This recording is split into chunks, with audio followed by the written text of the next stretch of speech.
محفل پہ چادر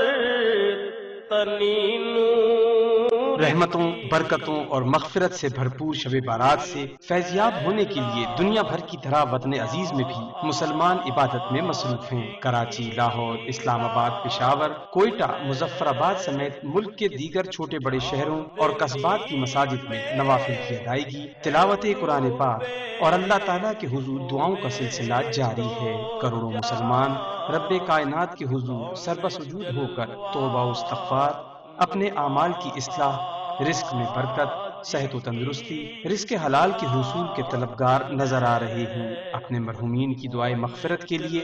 لوگوں کی ایک بڑی تعداد قبرستانوں کا رخ کر رہی ہے، جہاں انتظامیہ اور سماجی تنظیموں کی جانب سے صفائی ستھرائی اور لوگوں کی رہنمائی کے خصوصی انتظامات کیے گئے ہیں۔